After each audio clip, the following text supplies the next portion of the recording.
Now there were some Greeks among those who went up to worship at the festival. They came to Philip, who was from Bethsaida in Galilee, with a request. "Sir," they said, "we would like to see Jesus." Philip went to tell Andrew. Andrew and Philip in turn told Jesus. Jesus replied, "The hour has come for the Son of Man to be glorified. Very truly I tell you, unless a kernel of wheat falls to the ground and dies, it remains only a single seed. But if it dies, it produces many seeds. Anyone who loves their life will lose it, while anyone who hates their life in this world will keep it for eternal life. Whoever serves me must follow me, and where I am, my servant also will be. My faithful will honor the one who serves me. Now my soul is troubled, and what shall I say? Father, save me from this hour. No, it was for this very reason I came to this hour. Father, glorify your name." Then a voice came from heaven, "I have glorified it, and will glorify it again." The crowd that was there and heard it said it had thundered. Others said an angel had spoken to him. Jesus said, "This voice was for your benefit, not mine. Now is the time for judgment on this world. Now the prince of this world will be driven out. And I, when I am lifted up from the earth, will draw all people to myself." He said this to show the kind of death he was going to die.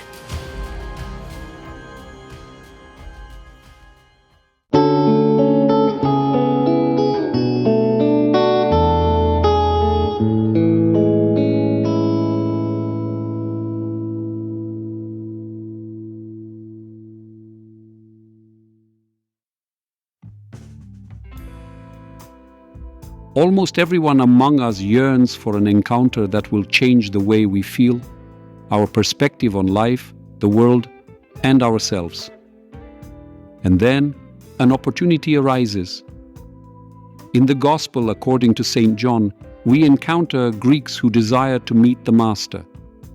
Turning to Philip, they say, "We wish to see Jesus." The Greek verb eidein in this context means to see and understand. The Greek protagonists, seekers of wisdom and truth, making their way through a crowd of cheering people, desired more than just to shake hands with the famous Jesus. Their pursuit of a personal encounter with the Messiah reflects the universal longing of the human heart, not only to see, but also to understand.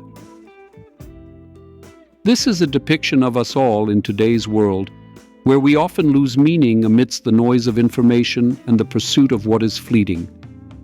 Jesus, responding to the request for an encounter, uses the metaphor of a wheat grain that must die to bear fruit. This comparison is crucial for understanding who Jesus is and what message he brings to our lives. It is a call to reject the selfish love for this life, which keeps us in a spiritual void or in the hell of constant, hard-to-name longing.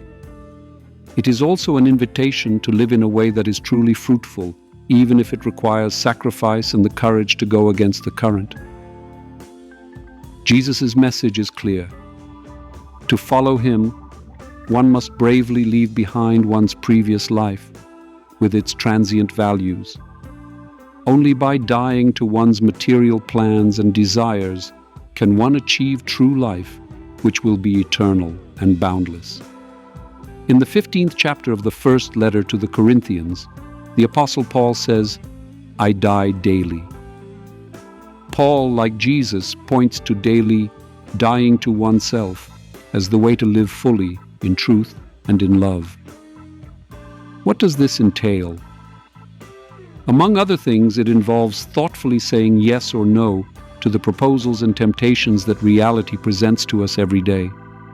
This is the path of every Christian, of prudence, temperance, and the cross, which leads to the fullness of life.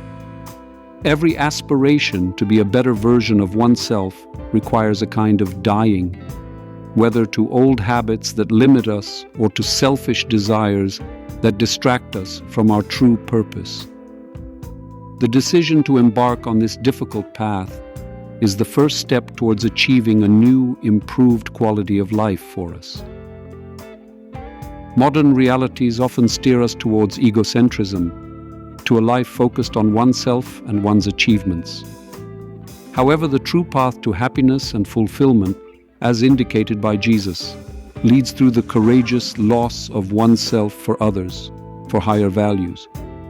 Sometimes, dying to oneself in the context of interpersonal relationships means being ready to compromise, to listen instead of speaking, to give rather than take.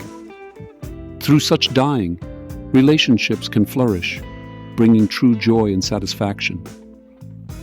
Jesus, in his life and teachings, shows that the real greatness and value of life are not found in what is fleeting, but in what lasts eternally.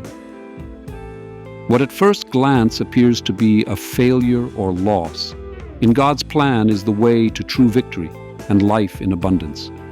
So, the time comes for each of us to ask ourselves, am I ready for such an encounter?